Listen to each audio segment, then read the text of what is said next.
Well, thank you very much, everybody. It's an honor to be here, and welcome to, this is really the new Rose Garden, how beautiful it is, with the white stone that matches the White House. This used to be grass, and it was always wet. You know, the White House is built on a wetland, and when you're built on a wetland, the grass is wet all the time. If it didn't rain for 5 days, it was very wet, and we had a lot of very upset women. They'd stand in there with the high heels, and they'd just go down like quicksand.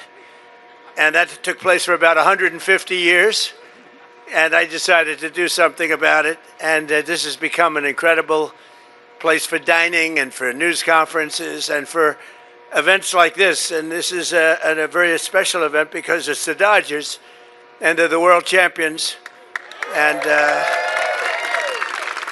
And Mark, this is the first time we've ever used the new Rose Garden. You see right up there, the Rose Garden. I put that up.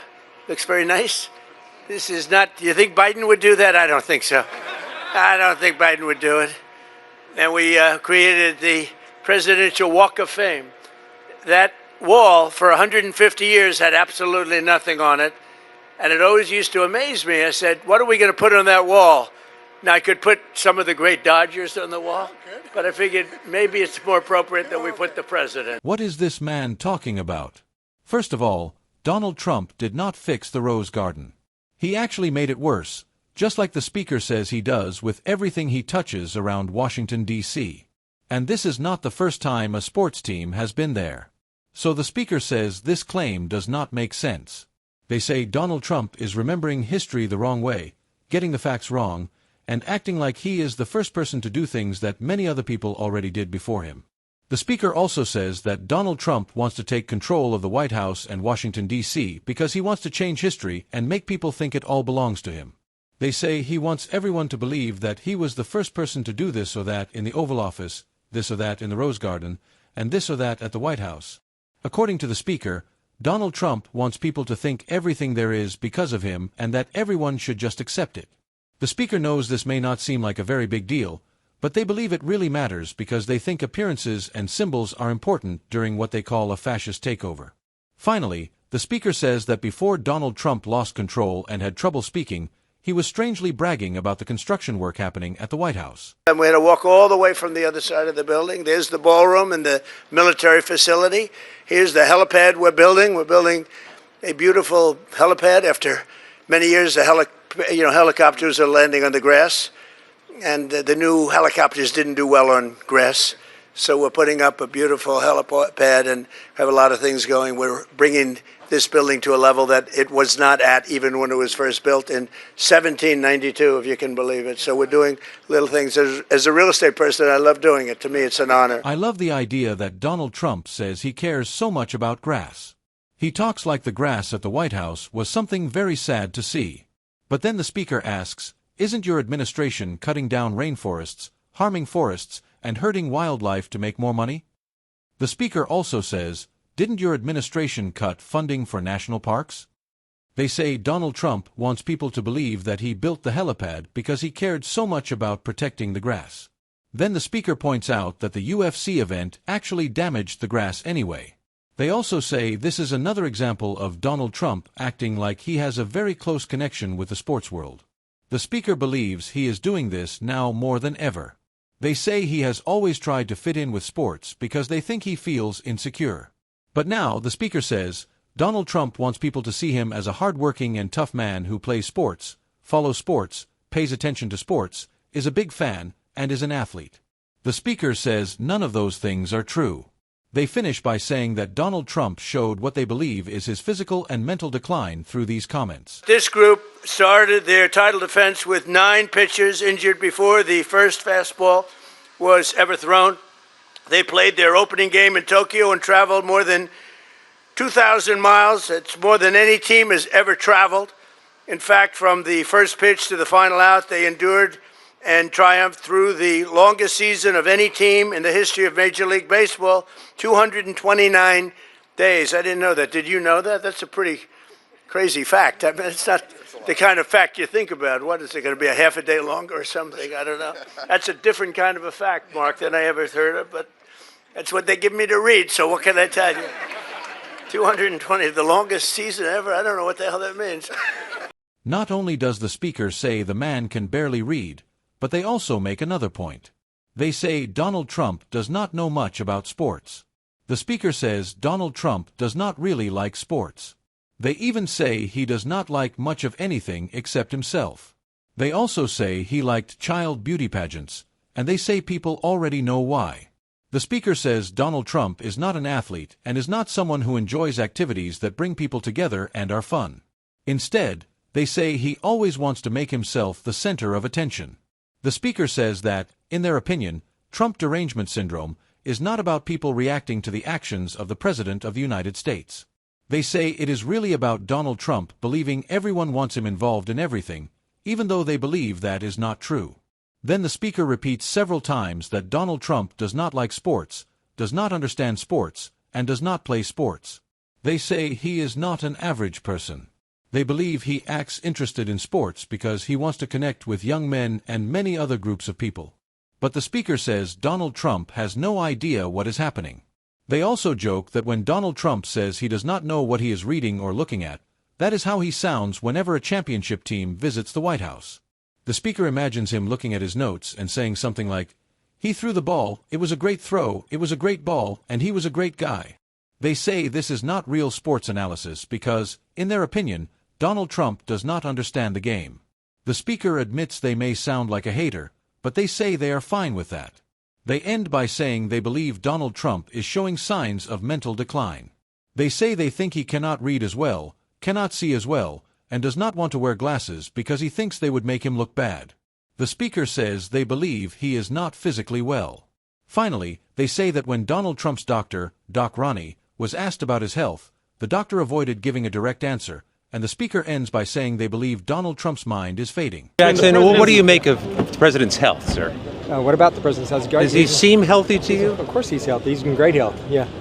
Nothing about the way he's speaking or the way he's looking on camera? Absolutely not. Yeah, he's completely articulate. He's just like he's always been. He's available to you guys on a more regular basis than any other president that we've had, and he's got an unbelievable energy level, and he just had his recent physical, and he's in great health. He's having a lot of physicals. Yeah. No, he's only had one physical. He's had some follow-ups. The president's been polling in the 30s. Yeah. The speaker says Donald Trump is not doing well. They also say that Doc Ronnie says good things about him because he is rewarded for doing that. But the speaker says they do not believe that is true. They say Donald Trump is not in great health and is not doing fine. They also say it makes them angry that the mainstream media does not talk about this more. The speaker thanks Scott MacFarlane from Midas Touch for asking Donald Trump difficult questions. They say reporters in Washington know Donald Trump is showing signs of mental decline, but they believe many of them are afraid of losing their access to the White House. The speaker says there are some questions reporters can ask because the White House is willing to argue with them and turn those arguments into political support from its followers. But they believe questions about Donald Trump's health are different. They say the White House does not accept those questions at all and that asking them could get a reporter removed from the building or lose their access. The speaker reminds people about when the Associated Press was banned over the Gulf of America name and says that is another example of reporters losing access. They say this is why independent media is so important because it does not depend on getting special access or becoming too friendly with powerful people. They also criticize reporters who, in their opinion, save important information for books instead of reporting it right away. The speaker mentions Jake Tapper and says they think he will probably save information from his sources for a future book because they believe some journalists care more about that than reporting the news immediately.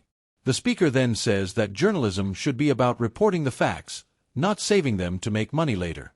They believe questions about Donald Trump's health need to be asked because they think that months or years from now, more people will start talking about what they believe is his mental decline. The speaker says people will wonder why no one talked about it sooner, and they add that at least they can say they were already talking about it. Finally, the speaker says that another topic they believe deserves more attention is what they describe as Donald Trump's corruption, and they say it became very clear near the end of the ceremony. Oh, wow.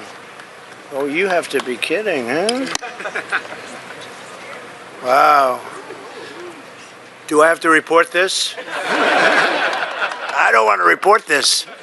That's beautiful. Thank you very much. It's got your name on it, so it's That's so only worth good. it to That's you. right. The speaker says they do not think it is funny that Donald Trump, who they say has made billions while being president, asked if he had to report the championship ring. They believe he was being serious when he asked because, in their opinion, he did not want to pay for it. The speaker explains that when public officials, including the president, receive gifts that are approved by the White House Ethics Office, they say those gifts must be handled based on ethics rules and their value. They say that is why Donald Trump was asking about the ring. The speaker points out that a championship ring could be worth a lot because it may contain valuable metals or diamonds. They also say they believe Donald Trump simply does not want to pay for it, and they guess that he probably will not. The speaker then says this is another example of what they believe is Donald Trump's corruption, and they accuse him of taking billions from the public. They also say they think it is surprising that Donald Trump became a billionaire by telling people he was already a billionaire. According to the speaker, Donald Trump was never truly rich, was always struggling financially, and made his money by convincing people he was a great businessman or would become one after his next deal. The speaker says they believe this is how he worked his way to the presidency.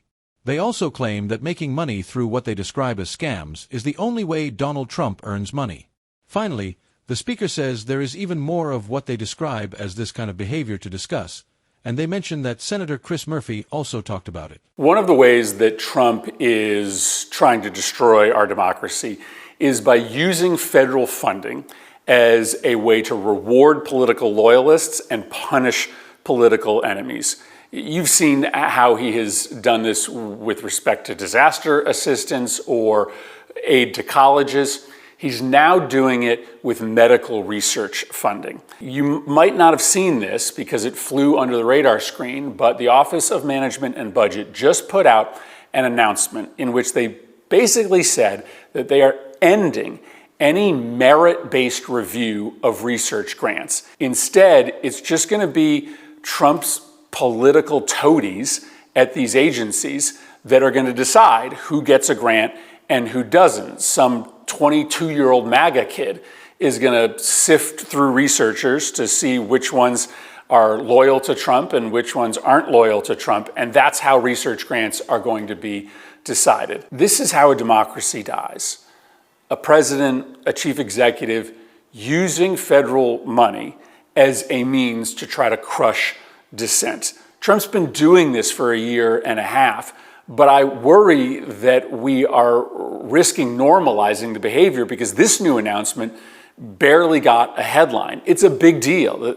Merit is going to have nothing to do with medical research funding. That's terrible for you because it probably means that diseases won't get cures. But it's terrible for our democracy because it's just another lever that Trump has to reward friends and to punish enemies. And every time he does this, we need to talk about it. The speaker says everyone needs to keep paying attention to what they believe is corruption because they think it is the main reason behind everything this administration does.